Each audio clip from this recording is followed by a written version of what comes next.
Yep, that's what it is. It's insanity. And let's dive in. So, what's going on? How do we know it's insane? And what do we expect moving forward?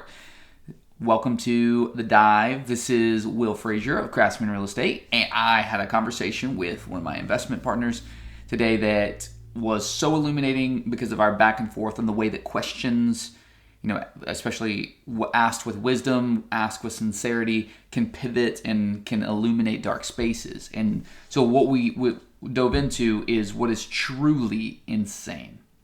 Here's what I've observed here in Oklahoma City, just to give you some context.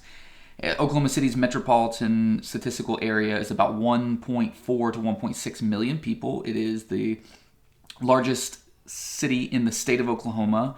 It is not a tier one investment city like an Austin, these different cities that you hear a lot about and hedge funds are investing in. That's what I would consider a tier one investment city. It's not a tier one metro in the context of infrastructure, size, population, density, any of those metrics. We would consider it a tier three city. We consider it a statistically quite affordable U.S. city. So 1.5 million, we'll say, is the population of the metropolitan statistical area, and it's kind of centered around Oklahoma City. You've got Norman to the south, Edmond to the north, Midwest City, and Yukon flanking the sides. So you got this nice little plus sign thing. So in our market, about a year and a half ago, the median sales price was sitting about $169,900 to $172,000. About a year ago, it was up to mid 190s, and it is skyrocketing up and up and up.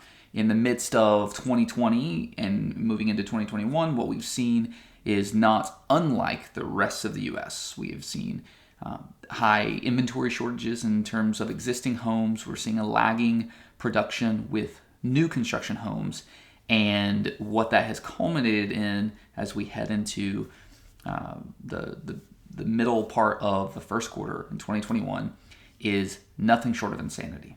Let me give you two small examples. So this is not empirical data. This is just two snapshots that I think are illustrative of what we're seeing right now. Number one is a single-family home in the Village, a very desirable single-family home area, especially for what you might call a starter home. Like your first home, it's probably going to be a 2-bed, 1-bath or a 3-bed, 1-bath. Very occasionally, in some parts of it, you'll find a 3-bed, 2-bath. But, topping out around 1,500 square feet on the large side and probably averaging about 1,050 square feet. Built late 40s, early 50s, and throughout the 60s in some of the newer parts of the Village. So the Village is a tried and true attractor of first-time home buyers, even second-time home buyers, and landlords, because there's an ever-present, evergreen demand for rental properties in the Village. So for those reasons, when you're working with a buyer who's looking for one of those properties, you work with them to cultivate a readiness. Hey, know what you're looking for, recognize it when you see it, and have financial preparedness to put together an offer and shoot it. So, as is our custom, we prep our buyers on that, and we walk through this home. Priced at $170,000. This home a year before would have been priced probably $155,000, and you would have worried about the appraisal coming in at that price. $170,000 is the list price. It's well presented. It is a cutie patootie house, not a flip. It was renovated probably about 4 years prior, so it's a flip that's been lived in, and they did a fantastic job of positioning it and exposing it to the market. Great job. So what's the net effect of this $170,000 3-bed, 1-bath home? $170,000 list price, called for multiple offers within about an hour of being on market, which, if you're not familiar with that terminology, to call for multiple offers is also called to call for best and highest. It means that you've received multiple offers and that you're giving a deadline for other people who might want to submit an offer to get those offers in by. So instead of calling a multiple day best and highest period, they called for 5 p.m. that day. So we scramble, we get the offer put together, we offer for above list price, we'll say by about $1,000, so $171,000. And 5:30, 6 o'clock rolls around, 5 o'clock was the deadline, we hear back, hey, the seller chose to go with another offer. Okay, I'm not surprised. It was well presented. What made the other offer more advantageous? Significantly higher. Okay, we don't know what that is. We'll see in about 2 weeks when it closes. But significantly higher than what is already much higher than a year ago. A year ago, we would have been concerned whether the appraisal will allow that to happen. And now we're saying, who cares? It's a conventional loan. It's a higher down payment, i.e. we don't have to worry about the appraisal coming in low because we know they can eat it. And, by the way, how many offers did you get? This thing was on the market for about 10 hours total. Received 6 written offers and 3 verbal offers on top of that in 10 hours. So it's primarily a first-time home buyer or a second-time home buyer, honestly. It's a 3-bed, 1-bath, 1,200 square feet. Like, it's got good space, it's got a good yard. But that's the price point. So, okay, wow, that flew. You got 6 real offers, 3 more verbals, and you went with an offer that was substantially higher from a well-qualified buyer. All right, that's a good data point. That really fits with our inventory shortage that we've been hearing about, that we've been seeing, and not just from a production standpoint of builders aren't building as much. That's true. That's common sense because of their astronomically much higher prices from a year ago today, thanks to some factors we won't discuss here. That's definitely true, but also people aren't moving the same.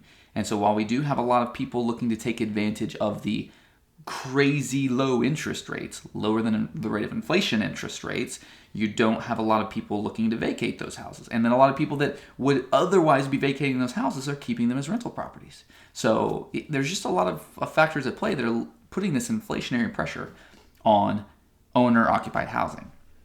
Data point number 2. We've got a duplex that is on the market for a day, for a few hours, and it gets called for multiple offers. And then they give the deadline of the next day. So 48 hours on market. We submit a full price offer, easy peasy, as is, well qualified buyer, like 50% down kind of thing. No, went with another offer. Okay, how'd that go? 30 offers, 2 days on market, 30 offers. Here's the catch though. Here's why this is such a significant data point to me. It was a duplex, both sides occupied, no showings possible on the occupied sides, therefore no showings possible.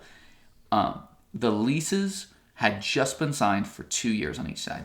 So that means it's not an owner-occupant who's wanting to buy a duplex, live in one side, and live in the other. It's not that. It's not a hedge fund, probably. It's not these massive institutional investors who are buying the $20 million apartment complex down the way, or the $15 million 170-unit apartment complex down the other way. It's not those people. It's not a house hacker, somebody looking to own or occupy. These are investors who have not seen the property, who aren't offering based on the rent rates, because we're already commensurately higher value than the rent rates would justify necessarily, and 30 offers in 2 days on market. So the house in the village tells me, whoa, people looking to stop leasing and take advantage of these rates, or people looking to move from their smaller house to a slightly bigger house, or a less preferred area, or to a more preferred area. Wow, there's a lot of steam in that. There's a lot of pressure. But then you get this duplex that any other year, a year ago, 2 years ago, would have been scrutinized, would have been passed over because the rents don't justify a higher price. Instead is met with 30 offers, first 2 days on market, sight unseen. That's amazing. And so this is kind of the insanity that we have going on right now. Let's talk about what we can expect to see in the near future. So let's talk about Uncle Joe's plan for the real estate markets in America. So number one, we're going to start taxing flippers higher. And so I'm not aware of the nuances of a lot of these things, so I would say default to anyone but the media for guidance on that. But so if we try to tax flippers at a higher rate, and I think it's like 43% or 44%. here's what we're doing. We're saying that we want to change the current way that flips, or people who buy properties in order to add value to them and sell them at a higher rate. We're saying that currently, which dumps into their normal income. So if you sold a property that you bought for $100,000, for $140,000, just for simple math, you made that $40,000 of profit. That would be treated as normal income, depending, if you're an LLC or a person doing it in your own name, then that's going to add $40,000 in taxable income to your income. So if you made $40,000 that year, now you've made $40,000 of your normal job, $40,000 of the short-term capital gains, and it's going to be taxed as additional income. So whatever your current tax bracket is, it's going to add money to that, and because we have a marginal tax system, otherwise called a next dollar tax system, your first $40,000 doesn't suffer, but now this new $40,000 is going to be at a different tier maybe, or a portion of it a higher tier. And so if you flip 10 houses and you made $40,000 per, then that's going to get up there in this higher tax bracket. And so that's kind of the normal efficiency of flipping houses, and that's why it's not super efficient, but it is good for the system, especially in a market like Oklahoma City, where we had a huge housing boom in the 19-teens and 20s, and again in the 40s and 50s, and then again in the 70s. You've got these old housing stocks that people love, HGTV. People want a made-ready, made-new house, and you want it to be shiny and beautiful, just like HGTV. And so flippers come in and they meet the market with a product, which is old house made nice, old house made more modern, whatever it is. And so instead of that treatment that lets the ecosystem be, what it is, there's definitely an advantage, because it's not a non-profit. It's a risk-filled industry. Risk-filled. There are so many risks in flipping. But instead of us saying, hey, to the person that risks go the rewards, and hope, oh, by the way, thanks to government subsidized interest rates, so do the buyers. Everyone wins in that way. It is that, definitely inflating prices in some ways. But instead of that, let's just tax short-term capital gains on real estate, or however they're determining flipping. Let's just tax that at a flat 43%. We can take a chunk out of some of this massive government debt. Okay, so if you do that, then you are now disincentivizing further. Short-term capital gains, spiking your normal income is, it's not super enjoyable, especially when you get those tax bills that come months after you got the check. Psychologically, it's not very enjoyable. But if we do that and we make it way less incentivizing, but we don't take the risk off of the flippers, what do you think the net effect will be? Less flippers. There's some good parts about that, but definitely some negative consequences that'll happen. What other activity would be considered a short-term capital gains? Building! Ding, ding, ding, ding, ding. Building houses. Typically, a builder would like to be in and out in a year, and this is going to vary a lot based on location, size of home, complexity of development, things like that. But if they're trying to be in and out in a year, they're trying to cycle their debt, the cash out, and then the difference is the proceeds. They're trying to cycle that into the next build. They're trying to cycle it into the new development. So the quickness or the cycling speed of this money is a big indicator of builders' health and builders' success. And so if we are trying to say, hey, but if you do that and you sell it this year, you just flipped it. You short-term capital gain from real estate. If we put builders up there and say, you know what, same risk, new low reward. What are we incentivizing? Also add to that all the materials, like the wood and the raw construction materials that builders use, have gone up since last year, and some an effective 25 to 30% over last year. They're already hurting. We're already trying to incentivize builders to produce so that we can add housing inventory so that buyers can gobble it up and the ecosystem works well. We're already trying to incentivize that, and we're already in a major glut inventory-wise. And if we lay on more pressures to home renovators and builders that disincentivize them to produce, then we have effectively doubled our issue. Let's talk about the 1031 exchange. The 1031 exchange is a little section of the tax code that in essence says that if you purchased a property with the intention of using it as a rental property, that you are able to defer the capital gains taxes from that sale if you buy a more valuable property of like kind. So, there are nuances to that all day that's beyond the scope of this. So Smokey Joe likes to punch that idea in the face and say no more 1031 exchanges. And that's, I would assume that is, in the party's mind, that is valuable and viable tax money that we can take from these greedy Trump-like investors, and we can use it to stuff our underfunded coffers. And it is underfunded because it leaks. So that idea will have consequences, and it's, I think, very challenging, if not impossible, to fully grasp the realm of those consequences. But in essence, if we take a situation where people are incentivized to own and operate rental properties, and then to continue to own and operate those rental properties over time, then we have created a situation where it is now disincentivized.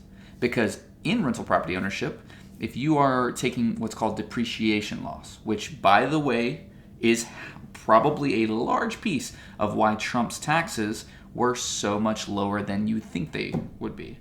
And if you're an investor, then you probably didn't think that, because you realize that the general public is a little bit misled in this regard. But quarterly estimated taxes are being paid along the way, and if you have a good team of accountants, then your tax bill at the end of the year should not be a whole lot more, like $700 something if you have a really good team of accountants. But along the way, year after year, as you own residential real estate or commercial real estate that's intended for people to live in, you get to take these depreciation losses, and that is a portion of the asset that is losing value every year, simply because systems get old, they need to be replaced, and there are real losses associated with that. So that, if you don't have a 1031 exchange, that loss every year decreases it decreases your basis, basically, I believe. And if you're a super tax guru, please correct me if that's wrong. But it decreases your basis, which means when you sell the property at the end of your ownership, then you have a larger gap here of here's what you earn, here's your basis, and so that delta there has to be paid back in terms of capital gains, or it's taxable as capital gains. It would be a long-term capital gains and not a short-term, but it's going to be a capital gains. So as you realize, one of the foremost benefits of real estate ownership over time, which is depreciation loss, and that's part of what makes it kind of a three-dimensional benefit. You realize that loss, as the value is going up, your debt is going down, like all these things happen.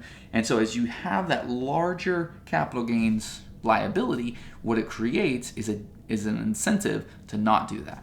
And so if I think that I can get safer, more secure earnings in Bitcoin or the stock market or a shoebox, like if I think that my earnings are more guaranteed or safer, which is another nuance of guarantee, then I'm going to do that thing. Money goes to where it's treated best. And so if the US government punches and punches and punches real estate producers, real estate investors, real estate agents, you will incentivize a exodus out of that.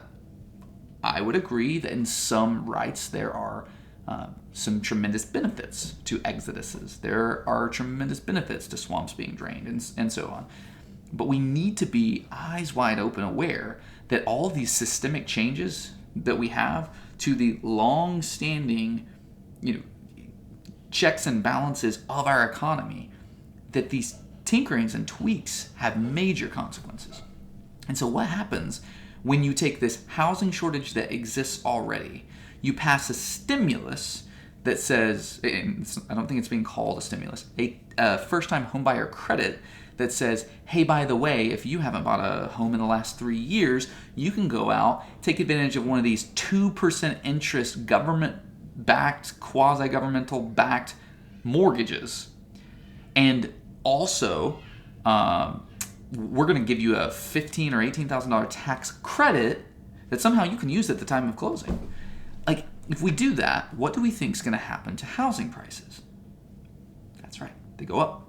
Okay, what happens to housing prices when there's demand, because those quasi-governmental backed, mortgage insurance or mortgages are already low, but there's not a lot of housing inventory to keep up with it. What happens there?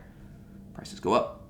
So if prices go up already because we're in a shortage situation, we don't have the inventory that the market is demanding, and then we incentivize people further beyond the idea that like you literally are getting a mortgage below the real rate of inflation.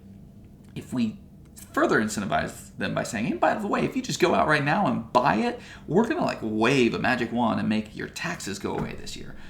What will happen to the prices? And does that promote good things societally? For my job as a real estate agent, yes. For my job as a listing agent, yes. For you as a owner of rental property that caters to first-time home buyers, if they do the stimulus thing before they get rid of the 1031 exchange, then yes. But just like we are polarizing the voter base based on animosity towards Trump, which may or may not be justified in all these different ways, but that's beyond the scope here, based on a fundamental misunderstanding of the economy, of money policies, of business. Fundamentally, we are just playing people and stirring them up and making people vote emotionally and think emotionally on issues that are truly deep and interconnected. And so if we start tinkering with this by throwing more money at people, by incentivizing people to do what we think is good for the American public in the short run, and then slapping people because we're pissed at this orange-haired guy that made a lot of money in real estate, and we hear these lawsuits about flippers if we disincentivize people because of some bad apples or some people that we don't agree with, but we accidentally drive up the prices of real estate and we drive down the inventory because we disincentivize all producers, then what's going to happen? Who's going to build those houses? Is it the government? Because wouldn't that be a good solution for the government to just hey, you're applying for unemployment benefits. What's your trade? Oh, you're a contractor? Well, just come work for us. We give you a guaranteed benefit. We give you a guaranteed salary, a guaranteed living wage. And you just come build these houses. We can meet a housing shortage issue at once. We can meet an unemployment issue at once, and everybody wins. And everybody does win. Except, do we want a situation where the U.S. government owns all the housing? Or do you want to live in a situation where the government builds housing projects? Isn't that a thing in New York City historically? Did that work out well? I don't know. Never lived there, never been there. But these aren't new ideas, and they're not things that are unique to the American experiment. We need to look around. We need to study other societies that have tried things. We need to learn from them, and we need to look at our history and see how it worked the first time we've tried all of this. Because there's not a whole lot that is truly new under the sun. All right. What's the application of this? Think deeper. Think less simply. And I say that for both sides, or for all sides. There's multiple sides here. But we need to be mindful that these questions don't have simple answers. These situations that we're in, they weren't a cause. They weren't predicated or produced by one thing. It's just been a systemic creep over time. It's not bad. It's not necessarily good. It's just the way it is. And so let's think strategically about how to get forward, how to move forward in a way that doesn't crush people. Either party, either side, either group. Let's not crush people. Let's figure out how we can all dwell well together, how we can all grow a better society together.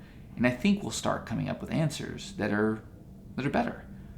But probably that's not going to be well fed by the two-party system, where it's either you or it's me, where it's either red or it's blue. Binary thinking doesn't typically produce anything but binary results. And binary is another word for polar. And polar doesn't help people. So don't be polar people.